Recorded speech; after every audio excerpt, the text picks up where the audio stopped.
एक चार्ज अगर magnetic field में मूव करता है, यूनिफॉर्म मैग्नेटिक फील्ड में मूव करता है, तो उस चार्ज पे हमेशा कुछ ना कुछ फोर्स एक्सर्ट होती है।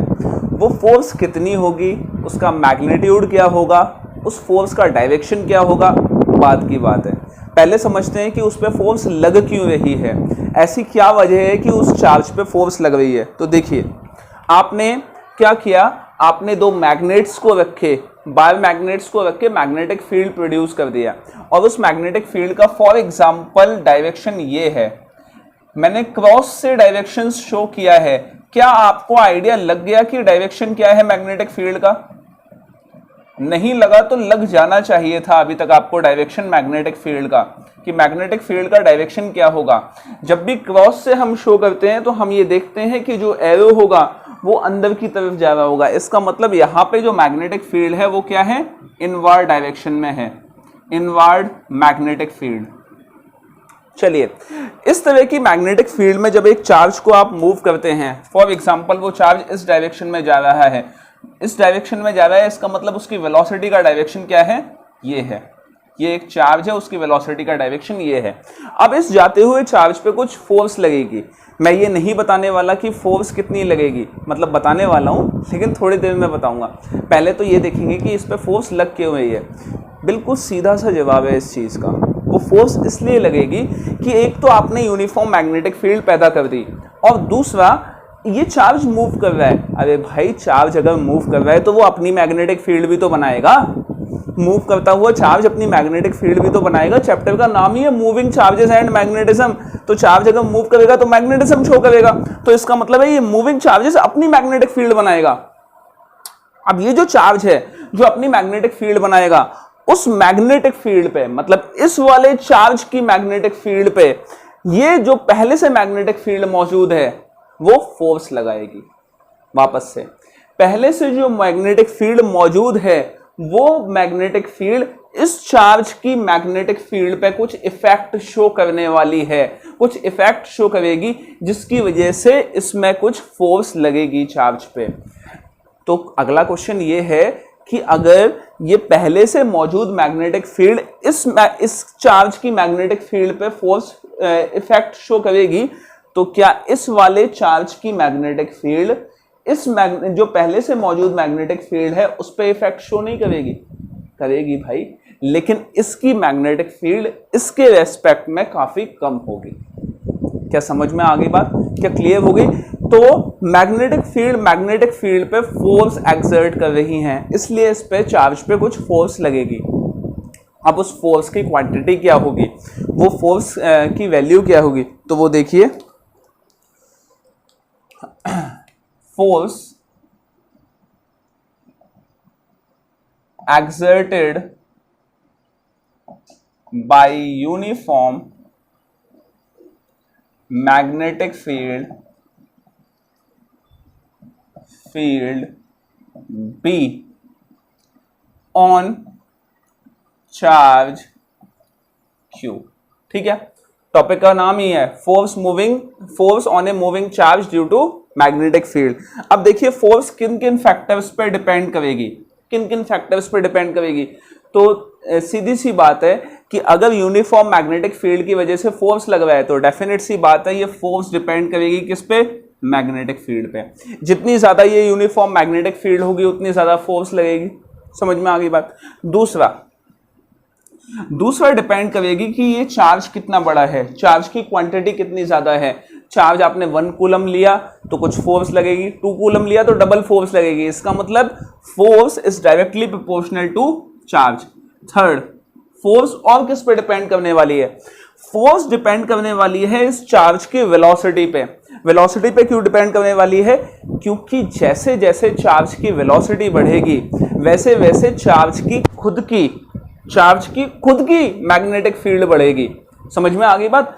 जैसे जैसे चार्ज की वेलोसिटी बढ़ेगी वैसे वैसे चार्ज की खुद की मैग्नेटिक फील्ड बढ़ेगी, और खुद की मैग्नेटिक फील्ड जो बढ़ेगी उसकी वजह से इन दोनों मैग्नेटिक फील्ड्स में जो इंटरेक्शन होगा वो उतना ही ज्यादा होगा। कहने का मतलब है, ये देखिए, आपके पास ये पॉजिटिव चार्ज है फॉर एग्जांपल +2 कूलम का, दूसरा ये पॉजिटिव चार्ज है आपके पास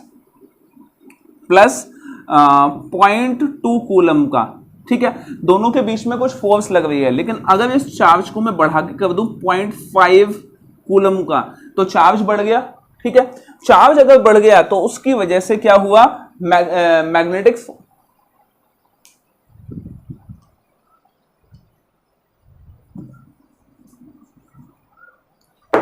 तो जैसे जैसे चार्ज की वेलोसिटी बढ़ती जाएगी उसकी वजह से, वेलोसिटी की वजह से क्या बढ़ता है, वेलोसिटी की वजह से बढ़ता है करंट, क्योंकि charge is flowing per unit time is called current, और करंट पैदा करता है मैग्नेटिक फील्ड को, ठीक है। तो इसका मतलब अगर वेलोसिटी बढ़ी तो करंट बढ़ा, करंट बढ़ा तो मैग्नेटिक फील्ड बढ़ी, मैग्नेटिक फील्ड बढ़ी तो दोनों मैग्नेटिक फील्ड्स में जो इंटरेक्शन हो रहा है, इसका मैग्नेटिक फील्ड चार्ज का और पहले से मौजूद जो यूनिफॉर्म मैग्नेटिक फील्ड है उनमें जो इंटरेक्शन हो रहा है वो अब बढ़ जाएगा, इसका मतलब फोर्स ज्यादा एक्सर्ट होगी, तो इसका मतलब है force will be directly proportional to V. और एक और खास बात है, एक और खास बात है कि मूव करते हुए चार्ज पे हर डायरेक्शन में फोर्स नहीं लगती, हर डायरेक्शन में फोर्स नहीं लगती, याद रखना मैक्सिमम फोर्स तब लगती है, किसी भी मूव करते हुए चार्ज पे मैक्सिमम फोर्स तब लगती है जब चार्ज की वेलोसिटी का डायरेक्शन और मैग्नेटिक फील्ड का डायरेक्शन 90 डिग्री होता है। मैं वापस से बोलता हूं कि मूव करते हुए चार्ज पे maximum force, I am talking about the maximum force, maximum force तब लगेगी जब मूव करते हुए चार्ज की velocity and the direction of magnetic field will be at 90 degree. दोनों कितने पे होंगे, 90 डिग्री पे। इसका मतलब है उन दोनों के बीच में 90 डिग्री का एंगल होना चाहिए, और 90 डिग्री का अगर एंगल होना चाहिए तो कौन सा ट्रिग्नोमेट्रिक फंक्शन ऐसा है, ध्यान से सुनना, कौन सा ट्रिग्नोमेट्रिक फंक्शन ऐसा है साइन कॉस टेन में कि आपको, सॉरी साइन और कॉस में, कि आपको 90 पे मैक्सिमम वैल्यू दे दे, 90 पे मैक्सिमम वैल्यू तो आपको साइन में मिल सकती है, ठीक है। तो ये हो गया आपका क्या, f will be directly proportional to sine theta. ये आगे इनको कंबाइन किया आपने तो f will be directly proportional to Q V B sine theta, Q V B sine theta. तो f आपने प्रोपोर्शनलिटी हटाई, एक कांस्टेंट लगा दिया k Q V B sine theta. Proportionality हम प्रोपोर्शनलिटी हटाई, कांस्टेंट लगा दिया। तो कांस्टेंट हम इसलिए लगाते हैं ताकि हम थ्योरेटिकल वैल्यू को प्रैक्टिकल वैल्यू से मैच करते हैं, लेकिन यहां पे जो थ्योरेटिकल वैल्यू है वो प्रैक्टिकल वैल्यू के इक्वल है, इसलिए k की वैल्यू क्या हो जाएगी, k will be equal to 1। So f is equal to Q V B sine theta. This will be the amount of force acting on this charge, ठीक है। अच्छा, क्योंकि फोर्स एक वेक्टर क्वांटिटी है, चार्ज एक वेक्टर क्वांटिटी नहीं है, charge एक वेक्टर क्वांटिटी नहीं है, स्केलर क्वांटिटी है, लेकिन वेलोसिटी एक वेक्टर क्वांटिटी है, वेलोसिटी एक वेक्टर क्वांटिटी है और मैग्नेटिक फील्ड एक वेक्टर क्वांटिटी है। तो दो वेक्टर क्वांटिटीज का प्रोडक्ट हम करें और रिजल्ट भी हमें वेक्टर मिल जाए, तो इसका मतलब है कि कौन सा प्रोडक्ट आपने किया। मैं वापस से बोल रहा हूं, वेलोसिटी एक वेक्टर क्वांटिटी, मैग्नेटिक फील्ड एक वेक्टर क्वांटिटी और फोर्स भी एक वेक्टर क्वांटिटी, तो इन दोनों का प्रोडक्ट आपने किया तो आपको वेक्टर मिला। तो ऐसा कौन सा प्रोडक्ट करें, डॉट प्रोडक्ट या क्रॉस प्रोडक्ट। डॉट प्रोडक्ट में याद रखना कि दो वेक्टर क्वांटिटीज का आप मल्टीप्लाई करते हो तो आपको स्केलर मिलता है आंसर, और क्रॉस प्रोडक्ट में आप दो वेक्टर क्वांटिटीज का मल्टीप्लाई करते हो तो आपको वेक्टर ही मिलता है आंसर। तो ये हो जाएगा आपका क्या, v क्रॉस b, दोनों vector. This is the vector form of magnetic force. Magnitude तो हमने कैलकुलेट कर लिया, अब डायरेक्शन निकालेंगे कि इस चार्ज पे जो फोर्स लगेगी उसका डायरेक्शन क्या होगा, ये मूव किस डायरेक्शन में करेगा। तो देखिए, डायरेक्शन निकालने के लिए हम मैग्नेटिक फील्ड में डायरेक्शन निकालने के लिए एक रूल का इस्तेमाल करते हैं, वो है फ्लेमिंग्स लेफ्ट हैंड रूल। और भी रूल्स पढ़ाए जाते हैं, लेफ्ट हैंड पाम रूल, ये वो और भी पढ़ाए जाते हैं, लेकिन क्योंकि 10th क्लास में भी आप फ्लेमिंग्स लेफ्ट हैंड रूल पढ़ के आए हैं तो यहाँ भी पढ़ लीजिए और इजी है बिल्कुल, ठीक है। फ्लेमिंग्स लेफ्ट हैंड रूल आपको पढ़ाया जाता है यहाँ पे फोर्स का डायरेक्शन निकालने के लिए। उसमें क्या होना चाहिए, आपके पास लेफ्ट हैंड होना चाहिए, ठीक है। अब लेफ्ट हैंड में आपको यूज करना है thumb, forefinger and mid finger, इन तीनों को यूज करना है। इनको रखना कैसे है, रखना ऐसे है, फ्लेमिंग्स लेफ्ट हैंड रूल की बात कर रहा हूं कि आप अपनी पाम को ऐसे देखिए और ऐसे देखने के बाद अपनी फोर फिंगर जो है अपनी मिड फिंगर जो है उस मिड फिंगर को ऐसे कर लीजिए। अब यहां आप ध्यान दें तो ये जो है थंब, ये जो है फोर फिंगर और ये मिड फिंगर, तीनों में एंगल 90 डिग्री का है, mutually perpendicular to each other हैं। थंब इसके साथ और इसके साथ 90 डिग्री बना रहा है, ये फोर फिंगर थंब और मिड फिंगर के साथ 90 डिग्री बना रही है, मिड फिंगर फोर फिंगर और थंब के साथ 90 डिग्री बना रहा है, तो तीनों में एंगल कितना है 90 डिग्री का। ठीक है, जब आप ऐसे रख लेंगे, वापस से स्टार्ट कीजिए, पाम से ऐसे देखिए, अपने पाम को ऐसे देखिए अपनी तरफ रख के, और उसके बाद कुछ मत कीजिए, आपको मिड फिंगर को अपनी तरफ कर लेना है, बस। जो डायरेक्शन अब आपके पास आ गया, अब आप मेजरमेंट कर सकते हो। अब मेजरमेंट करेंगे तो कौन सी चीज क्या शो करेगी, देखिए मिड फिंगर जो है शो करेगी चार्ज के मोशन को, चार्ज के डायरेक्शन को या करंट को। ठीक है, पॉजिटिव चार्ज को शो करती है, मतलब करंट को, इलेक्ट्रॉन को शो नहीं करती, इलेक्ट्रॉन को इसका अपोजिट डायरेक्शन शो करेगा। तो ये करंट को, ये मैग्नेटिक फील्ड को, फोर फिंगर मैग्नेटिक फील्ड और थंब फोर्स को। तो चार्ज के डायरेक्शन में या करंट के डायरेक्शन में आप रखेंगे मिड फिंगर, मैग्नेटिक फील्ड के डायरेक्शन में रखेंगे फोर फिंगर, तो आपका जो थंब है वो फोर्स को शो करेगा कि फोर्स आपके किस डायरेक्शन में फोर्स लगेगी। क्या आपको समझ में आ गई बात? तो mid finger current, forefinger magnetic field and thumb force. तो current magnetic field force, current magnetic field force, CMF, C means current, M means magnetic field, F means force. C for child, M for mother, F for father. Child, mother, father. Child, mother, father. ऐसे याद रखेंगे इसको। क्या समझ में आ गई बात? ठीक है, तो ये हो गया आपका फ्लेमिंग्स लेफ्ट हैंड रूल। मैं लिख देता हूं यहां पे, क्योंकि मुझे ये उम्मीद है कि बोर्ड पे जितना लिखा हुआ है वो आप लिख रहे होंगे अपनी नोटबुक्स में, क्योंकि आपको उसी से पढ़ना है। चलिए तो देखिए आगे, Fleming's left hand rule.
Thumb direction show करेगा फोर्स का। अब अगर यहां निकालना हो तो देखिए कैसे निकालेंगे, और बहुत इंटरेस्टिंग चीज बताने जा रहा हूं, थोड़ा वेट कर लेना, क्योंकि इंटरेस्टिंग से पहले आपको एक ऐसी चीज मिलेगी जो आपने पढ़ी हुई है, तो आप परेशान नहीं हो ना, थोड़ी इंटरेस्टिंग चीज बताने जा रहा हूं।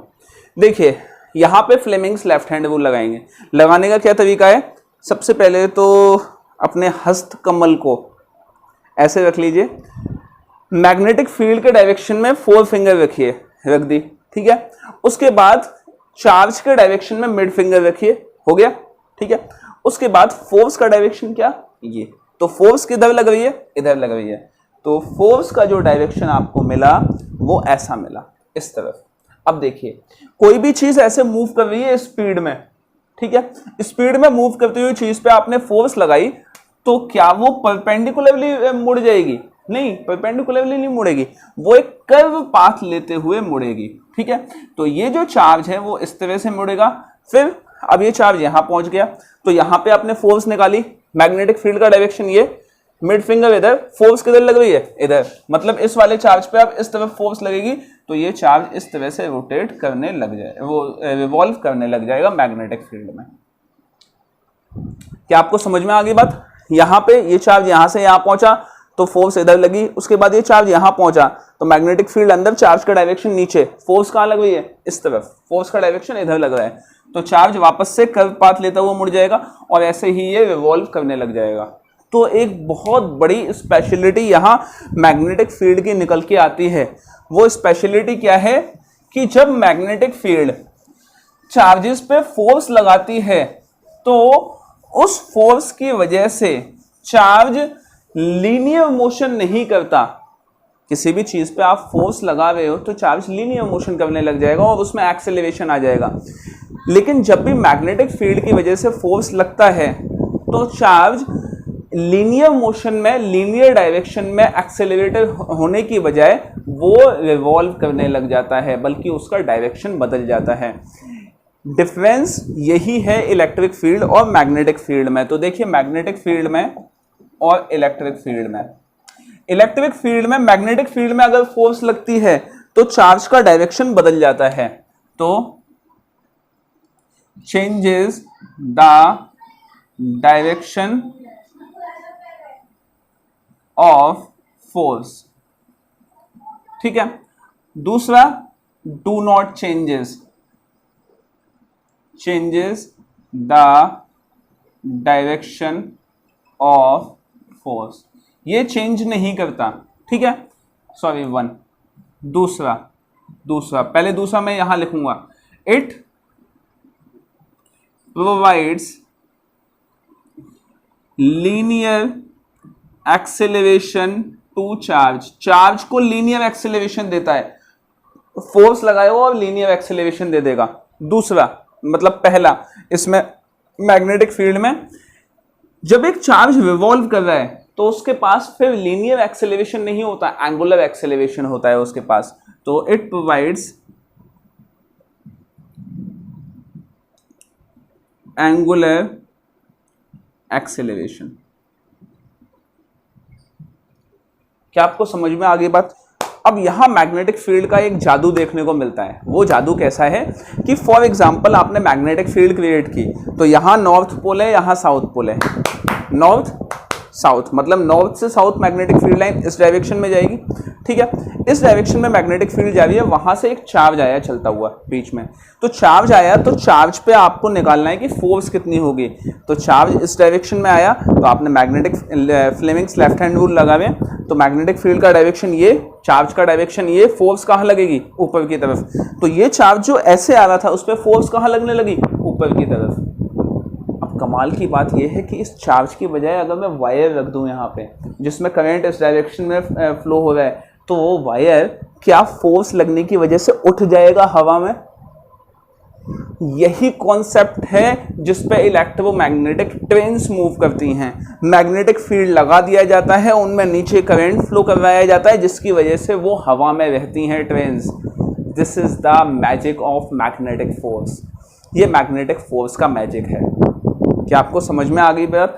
आज के लिए आपके पास जो होमवर्क रहने वाला है वो होमवर्क होगा कि आपको कुछ मैग्नेटिक फील्ड की वजह से फोर्स का डायरेक्शन कैलकुलेट करना है कि फोर्स का डायरेक्शन क्या होगा। तो वो देखिए,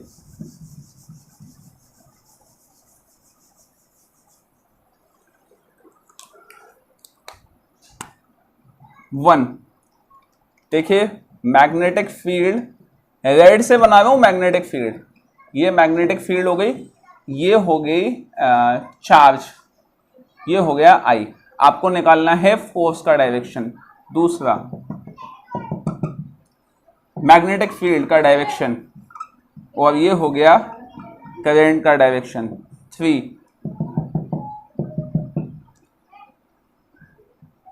करंट का डायरेक्शन, मैग्नेटिक फील्ड का डायरेक्शन। 4, मैग्नेटिक फील्ड का डायरेक्शन, और ये हो गया किसका, करंट का डायरेक्शन, आपको फोर्स निकालनी है, निकालिएगा ज़रूर, क्योंकि बच्चे निकालते नहीं हैं और फिर परेशान होते हैं बाद में।